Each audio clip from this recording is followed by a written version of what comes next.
दोस्तों, gold thing channel में आपका स्वागत है।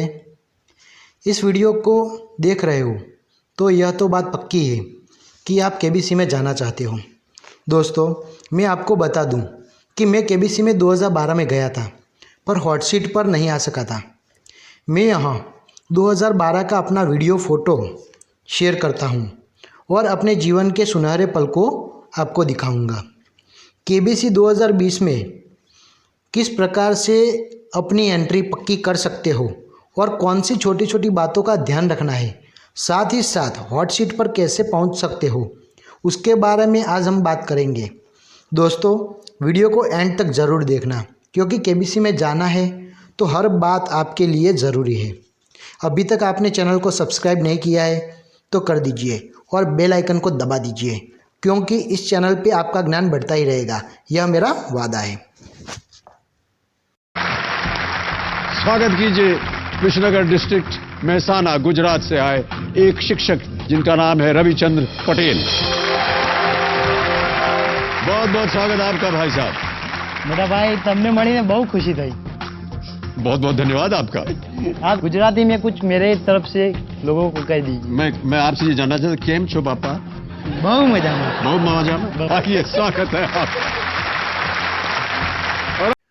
दोस्तों, मैं आज केबीसी में अपने अनुभव शेयर करूंगा कि मैं केबीसी में गया था तो किस प्रकार से गया था, उसके अनुभव शेयर करूंगा। और आज केबीसी 2020 में सोनी लिव ऐप द्वारा जो उसके टर्म और कंडीशन दिए हुए हैं वो भी मैंने पढ़ लिए हैं, और सारी पढ़ाई करने के बाद आपको किस प्रकार से केबीसी में जाने के लिए मैक्सिमम आपका चांस बढ़ जाए, ऐसा वीडियो मैं लेकर आया हूँ।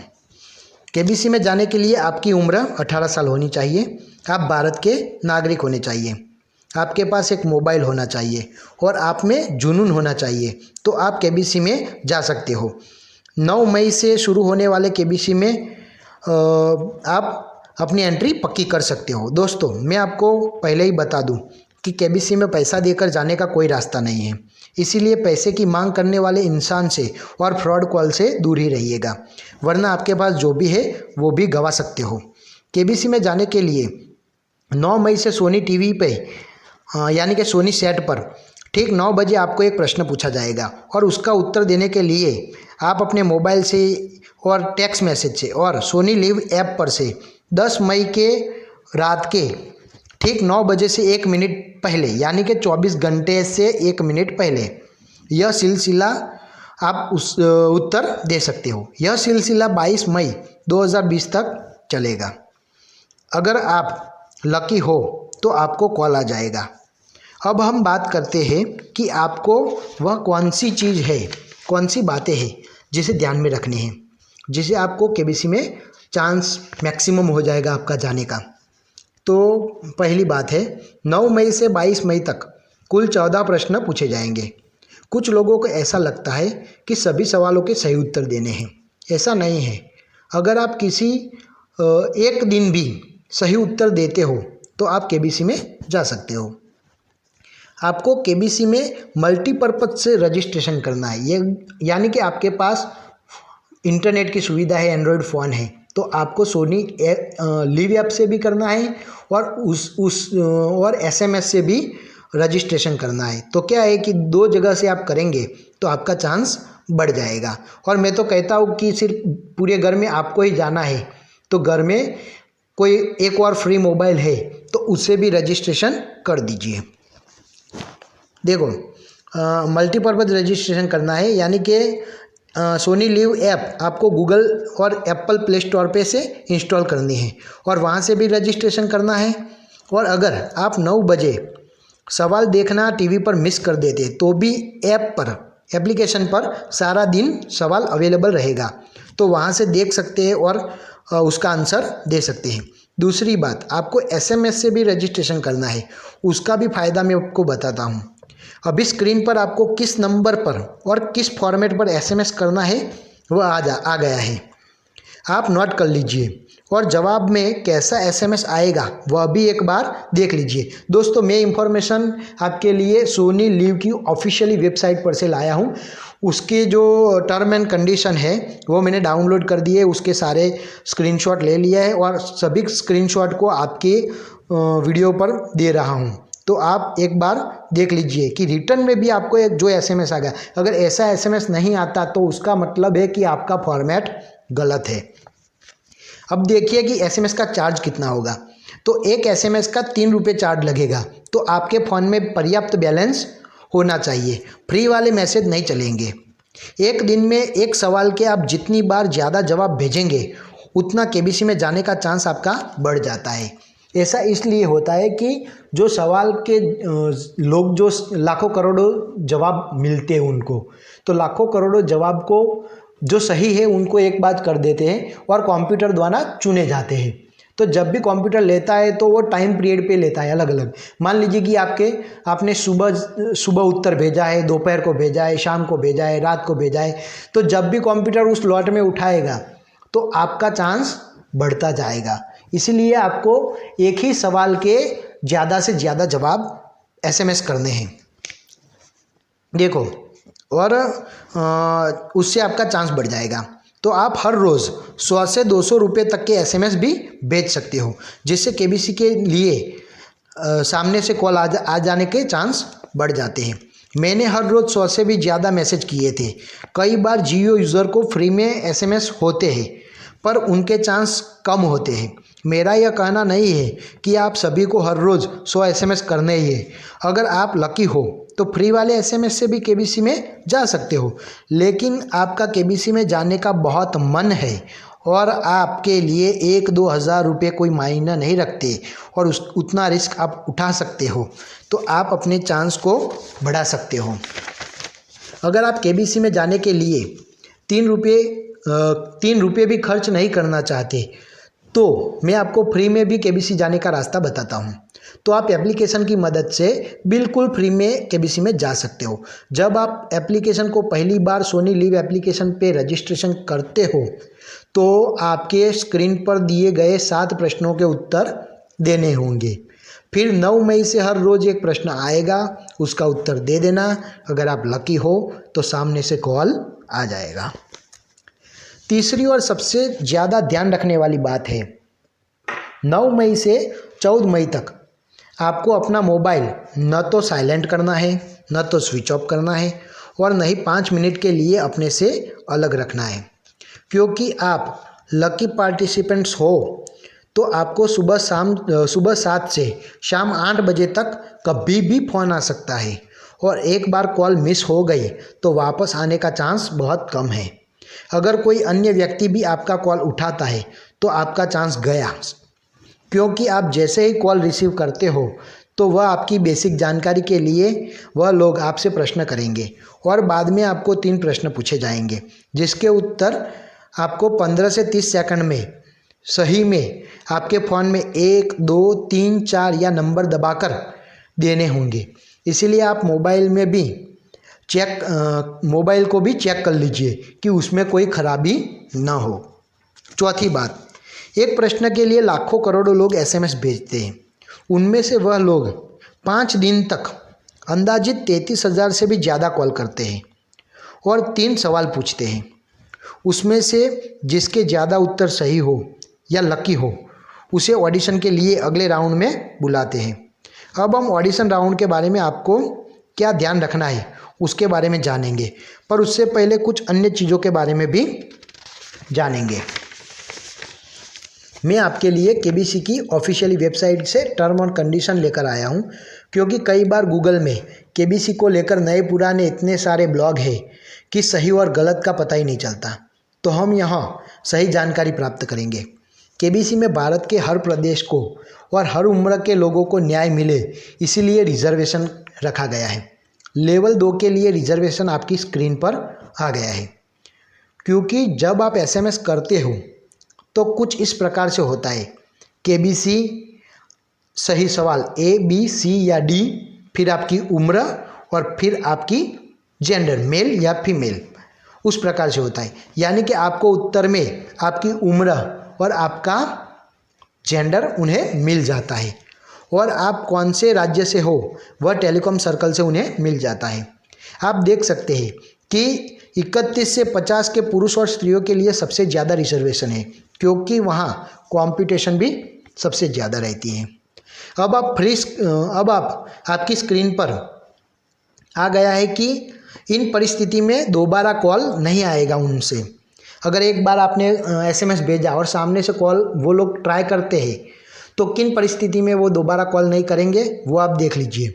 एक, अगर लाइन बिजी होगी, अगर आपका 2 सिम वाला फ़ोन इस्तेमाल करते हो और दूसरे सिम पर कॉल आ गई है तो फिर वो कॉल अवेलेबल नहीं बताता, वो तो आपको पता ही है। नेटवर्क नहीं होगा, अगर आप ऐसे एरिया में रहोगे कि जहाँ नेटवर्क का प्रॉब्लम होए तो वो भी आपको जाने से रोक सकता है केबीसी में। आप रिसीव नहीं करेंगे, आप लापरवाह हो जाएंगे, फ़ोन किधर भी रख देंगे तो आप रिसीव नहीं कर पाओगे, कॉल मिस हो जाएगा, तो वो वापस कॉल करने वाले नहीं हैं। आपका नंबर बदल जाएगा। हाँ, वो 35 वाला रिचार्ज याद रखना भैया, अभी तो वो लोग इनकमिंग भी बंद कर देते हैं, तो आपको नंबर चालू है कि नहीं वो हर रोज़ चेक करना है। कॉल कट जाएगी तो आपको ऐसी एरिया में रहना है कि जहाँ आपका नेटवर्क स्ट्रांग हो और आपके फ़ोन की बैटरी पर्याप्त हो, क्योंकि कई बार कैसा होता है कि बात करते करते फ़ोन की बैटरी डेड हो जाती है और फ़ोन कट जाता है। तो अगर कॉल कट जाएगी तो भी वो दोबारा कॉल नहीं करेंगे, और अन्य कोई भी इश्यू होता है तो वो कॉल नहीं करता है। इसलिए आप ज़्यादा शोर शराबे वाले एरिया में भी नहीं रहना, क्योंकि कई बार शादी बारात के वक्त लोग वहाँ जाकर बात करते हैं तो वो बड़े स्पीकर में ठीक से आवाज़ नहीं आती, वो लोग कॉल रख देते हैं। इसीलिए आपको कहता हूँ कि केबीसी के लिए एक अलग फ़ोन ज़्यादा बेहतर रहेगा। अगर आप 2 सिम वाला फ़ोन इस्तेमाल करते हो तो उसमें भी दिक्कत आ सकती है। जितने लोगों को दूसरे लेवल में कॉल आया है उनमें से वह शॉर्ट लिस्टेड करेंगे और 6500 लकी लोगों को लेवल 3 में ले जाया जाएगा, और केवल तीन के लिए भी जो रिजर्वेशन है वह आपकी स्क्रीन पर आ गया है। यानी कि जो लेवल 3 के लिए रिजर्वेशन है वो आपके स्क्रीन पर आ गया है। कई बार जो सवाल है वह ABCD फॉर्मेट में पूछे जाते हैं, और कई बार उसमें से एक आध प्रश्न ऐसा भी आपको पूछा जाएगा कि मानो कि विराट कोहली की वनडे मैच में कुल कितने रन बनाए हैं। मान लीजिए कि आपको एग्जैक्ट रन मालूम नहीं है तो वो एग्जैक्ट रन की अपेक्षा भी नहीं करते, लेकिन वो कैसी अपेक्षा रखते हैं आपके पास से बताता हूँ कि आपका उत्तर सही के नज़दीक हो। मान लीजिए कि विराट कोहली ने 10,000 रन बनाए हैं, अगर आप 9,999 लिखते हैं, 9,900 लिखते हैं, तो एक इंसान लिखता है कि 9,000 और एक इंसान लिखता है 8,000, तो 9,000 वाला इंसान उनकी नज़र में सही है। तो आपको ध्यान रखना है कि आपको सत्य के नज़दीक रहना है। दोस्तों, मैं जब 2012 में केबीसी में गया था तो उस वक्त क्या था कि हमारा जो तीसरा राउंड था वो किस प्रकार से था आपको बताता हूँ कि हमारा तीसरा राउंड ऑडिशन अहमदाबाद में था, और वहाँ हमको एक बड़ी सी किताब दी हुई थी जिसमें हमारे ज़िंदगी से जुड़े हुए 50 से 60 प्रश्न पूछे गए थे। कि मान लीजिए कि आपका पढ़ाई कौन सी है, आपका बचपन कैसा गया है, आप ज़िंदगी में क्या करना चाहते हो, आपके जीवन का जो मकसद है वो क्या है। ऐसे सवाल उसमें थे जिसके कारण वो हमारे जीवन के बारे में ज़्यादा जान सके कि आप घूमने कहाँ जाना चाहते हो वगैरह वगैरह, ऐसे प्रश्न थे। और उसके बाद 10 प्रश्न हमको पूछे गए थे। वो बड़ी सी स्क्रीन पर 10 प्रश्न पूछे गए थे और एक टैबलेट जैसा था उस पर हमको उत्तर देने थे, और 10 प्रश्नों के बाद फिर हमारा इंटरव्यू लिया गया था। इस प्रकार से 3 चरण हुए थे कुल। पहला ज़िंदगी के बारे में, दूसरा प्रश्नोत्तर और तीसरा इंटरव्यू। लेकिन 2020 में थोड़ा अलग है, क्योंकि अब ज़माना बदल गया है और पूरा ज़माना डिजिटलाइजेशन हो गया है। तो केबीसी 2020 का लेवल 4 कैसा रहेगा उसके बारे में आपको बताता हूँ कि लेवल 4 में आपकी एंट्री होती है तो उसमें 2 पार्ट हैं। एक में क्या है कि आपको ऑनलाइन टेस्ट देना पड़ेगा, उसमें आपको 10 प्रश्न पूछे जाएंगे, और दूसरे पार्ट में क्या है कि आपको एक वीडियो अपलोड करना है। दोस्तों, एक गलती कभी नहीं करनी है। अगर आप लकी हो और लेवल 4 के लिए एलिजिबल हो तो आप प्रश्न के उत्तर तो सही दोगे ही, वो तो मुझे पता ही है। लेकिन जो वीडियो आपको अपलोड करना है वो एक प्रोफेशनल से वीडियो बनवाना है, क्योंकि मैं आपको कहता हूँ कि आपको उस वीडियो में ऐसी बातें बोलनी हैं जो देखने के बाद उन लोगों को दिल में छू जाए और आपसे अटैच हो जाए। मान लीजिए कि केबीसी में जाने का मकसद क्या है, केबीसी में अगर आप ढेर सारा पैसा जीतते हो तो उस पैसे का करोगे क्या, आपके जीवन में क्या समस्याएं हैं, आप दुनिया को किस नज़रिए से देखते हो या दुनिया को बदलने की ताकत रखते हो। ऐसा धारदार वीडियो बनाकर आपको अपलोड करना है कि वो लोगों की नज़र में आप आ ही जाओ। अगर आप जितने लोग लेवल 4 में ये वीडियो और ये सब अपलोड करते हैं उसमें से कुल 500 लोगों को लेवल 5 में ले जाया जाएगा और लेवल 5 में 500 से 600 लोगों का ऑनलाइन इंटरव्यू होगा। देख लीजिए, मैं आपको सही बोलने का क्यों कहता हूँ। अगर आप गलत कोई भी अपने बारे में गलत बताएंगे तो इंटरव्यू के वक्त क्या है, हड़बड़ी में गड़बड़ी हो जाती है। और झूठ की एक सबसे बड़ी मुसीबत क्या है कि उसे याद रखना पड़ता है। सच याद रखने की कोई ज़रूरत ही नहीं है। इसलिए मैं आपको कहता हूँ कि जो भी है दिल से बोलिए और जो भी है सच बोलिए, जिसके कारण क्या है कि इंटरव्यू में आपको ऐसे वो आड़े टेढ़े भी सवाल पूछते हैं कई बार जानबूझकर, क्योंकि उनको पता चल रहा है, वो सारी पढ़ाई करके आते हैं आपके बारे में, तो उनको पता चल जाता है कि नहीं ये बंदा झूठ बोल रहा है, नहीं ये बंदा सच में बोल रहा है, कि सही बोल रहा है, ये सही इंसान है, तो उसको ले जाया जा सकता है। इसलिए आपका इंटरव्यू जो होता है उसमें आपको जो भी बोलना है सच बोलना है। दूसरी बात कि इंटरव्यू के लिए जो प्रूफ की ज़रूरत है, क्या क्या प्रूफ सबमिट करने हैं, वो आपकी स्क्रीन पर आ गए हैं, देख लीजिएगा। लेवल 6 में आपको कुछ नहीं करना है। 3 लोगों की ज्यूरी वहाँ बैठेगी और सभी के इंटरव्यू को बारी बारी से देखेगी और इंटरव्यू के साथ वो वीडियो को तपासेगी और आपकी जो पर्सनल इंफॉर्मेशन है उसको भी चेक करेगी। और उनको सही में सच लगा कि नहीं ये बंदा बहुत अच्छी तरह से परफॉर्म करेगा और नहीं ये बंदा सही है, हमारे शो के लिए सही है, तो वो आपको केबीसी में हर हफ्ते 10 लोगों को गोरेगांव मुंबई बुलाएंगे और उसके लिए केबीसी आपको 2 लोगों की प्लेन की टिकट भी देगी और 5 स्टार होटल में फ्री में रहने का इंतज़ाम भी करेगी, जो आपके जीवन में कभी भूल नहीं पाओगे। एक बार आप लेवल 5 में पहुंच जाते हो तो मेरी इन बातों को ध्यान में रखना। आप अपने बारे में जो भी बताओ सच बताओ, क्योंकि झूठ इंटरव्यू में पकड़ा जाएगा। दूसरी बात, कुछ ऐसा अपने जीवन के बारे में बताना उनको कि आपसे लगाव हो जाए, जैसे कि आपके जीवन का उद्देश्य, आपके स्वभाव की विशेषता, आपकी आर्थिक परिस्थिति या आपके समाज के प्रति रवैया या आपको कोई अन्याय हुआ हो, वह सभी बात को आपको ख्याल में रखना है। जब आपको एक वीडियो अपलोड करने को कहा जाए तब केबीसी में जाने का उद्देश्य ज़रूर बताना है। और देख लीजिए केबीसी की, मैं आपको बताता हूँ कि इस बार का केबीसी का जो प्रमोशन का वीडियो है सोनी लिव ऐप पर है, उसे देखो जिस प्रकार से हर साल टैगलाइन होती है, अगर आप उस टैगलाइन में वीडियो बनाते हो और उस टैगलाइन में फिट बैठते हो तो आपको एंट्री ज़रूर मिलेगी। दोस्तों, केबीसी में जाना इतना मुश्किल भी नहीं है और इतना आसान भी नहीं है। मुश्किल इसीलिए नहीं है कि आप थोड़ी सी तैयारी करेंगे, प्रिपरेशन करेंगे, उसके बारे में थोड़ा सोचेंगे तो आप 100% जा सकते हो। दोस्तों, अगर आपको वीडियो पसंद आया हो तो अपने दोस्तों के साथ शेयर ज़रूर करना, क्योंकि आपका एक शेयर किसी को केबीसी तक पहुंचा सकता है। और साथ ही चैनल को सब्सक्राइब ज़रूर करें। दोस्तों, साथ ही साथ वीडियो को कैसा लगा उसके बारे में कमेंट बॉक्स में मुझे बताना। और आप अगर लेवल 4 में पहुंच जाते हैं तो कमेंट बॉक्स में मुझे मैसेज करना, मैं आपको 100% मार्गदर्शन दूंगा और आपको हॉटशीट तक पहुंचे ऐसा मैं ज़रूर करूंगा। बराबर, ऐसी सभी बातें आपको बताऊंगा कि हॉटशीट पर भी पहुंच जाए। और एक बात आप ध्यान में रखना कि जिस प्रकार से आप केबीसी में एंट्री के लिए तैयारी करते हो उसी प्रकार से आप जनरल नॉलेज की भी तैयारी कीजिए, क्योंकि केबीसी में हर बार देखो 30 से 40% प्रश्न उनके जनरल नॉलेज के हैं।